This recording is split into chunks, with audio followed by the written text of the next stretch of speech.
আসসালামু আলাইকুম। আশা করি দেশ এবং বিদেশে সবাই ভালো আছেন। তো আপনি যদি সৌদি আরব প্রবাসী হয়ে থাকেন তাহলে অ্যাপসার অবশ্যই আপনি ব্যবহার করেন। ঠিক আছে? কারণ অ্যাপসার ছাড়া তার আপনার চলবে না। কারণ অ্যাপসারটা হইতাছে সৌদি আরবের ডিজিটাল প্ল্যাটফর্মের সেবার যে একটা মাধ্যম, এই মাধ্যমের সবচেয়ে গুরুত্বপূর্ণ মাধ্যম হইতেছে অ্যাপসার। তো এই অ্যাপসার আপনি ব্যবহার করেন, আর এই ব্যবহার করার কারণে কিন্তু আপনি যদি অসতর্ক হয়ে থাকেন বা এটাকে তেমন গুরুত্ব না দিয়ে থাকেন তাহলে কিন্তু আপনি মহা বিপদে পড়তে পারেন।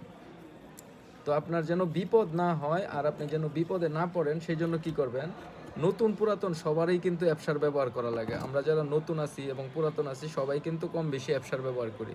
তো অ্যাপসার ব্যবহার করার ক্ষেত্রে যারা নতুন আছেন বা নতুন আসার পরে যাদেরকে অ্যাপসার খুলে দেয়, ঠিক আছে, তারা একটু সতর্ক থাকবেন। যেন আপনি চেষ্টা করবেন যে আপনার যে মোবাইল নাম্বারটা আছে সেইটা দিয়ে আপনি অ্যাপসার খোলার চেষ্টা করবেন। হয়তো অনেক সময় দেখা গেছে যে আপনি যার মাধ্যমে আসছেন সে হয়তো তার নাম্বার, 2টা নাম্বার আছে বা 3টা নাম্বার আছে, সে যে কোনো একটা নাম্বার ব্যবহার করে আপনার অ্যাপসারটা খুলে দিতে পারে। আর এই অ্যাপসার যদি তার নাম্বার দিয়ে খুলে আপনারা দেয় তখন দেখা গেছে কি হয়, এইটা যখন আপনি কোনো কাজের জন্য ব্যবহার করতে যাবেন তখন কিন্তু একটা ওটিপি কোড চায়। ঠিক আছে, এই ওটিপি কোডটা কিন্তু তার মোবাইলে চলে যাবে।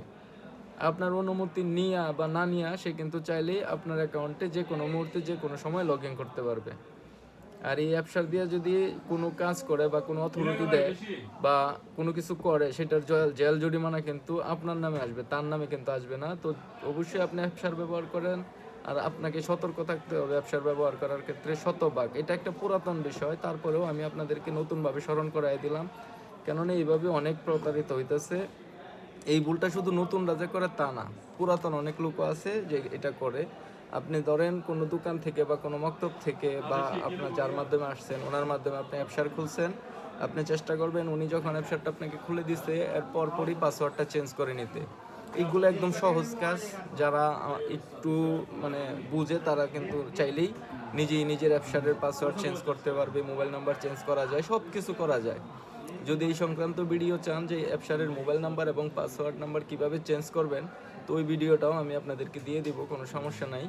যদি আপনারা বেশি কমেন্টস করেন তাহলে দিব, নাইলে কিন্তু দিব না। ঠিক আছে? অ্যাপসারের পাশাপাশি কিন্তু আরেকটা জিনিস আছে, সেটা হচ্ছে নাফাত। আপনি অ্যাপসারের পাসওয়ার্ড ছাড়াও কিন্তু নাফাত দিয়ে আপনার অ্যাপসারে লগ ইন করা যাবে। আর নাফাতের অ্যাক্সেস দিলে কিন্তু মহা বিপদ। নাফাত দিয়ে দেশে যে কোনো অর্থনৈতিক চুক্তি বা লেনদেন হয়ে থাকে, তো আপনার নামে যদি কেউ ব্যাংক অ্যাকাউন্ট খুলে নাফাত দিয়ে মনে করেন একটা লেনদেন করে বা কিস্তিতে কোনো জিনিস ক্রয় করে নেয়, তখন কিন্তু এটার সমস্ত দায়ভার আপনার উপর আসবে, কেননা আপনি অথরিটি দিচ্ছেন। তো এই জন্য এই সেন্সিটিভ জিনিসগুলো আপনারা সবসময় নিজেদের মোবাইল নাম্বার দিয়ে করার চেষ্টা করবেন, এবং এটার অথরিটি শুধু আপনার কাছে থাকবে এরকম চিন্তা ভাবনা করবেন।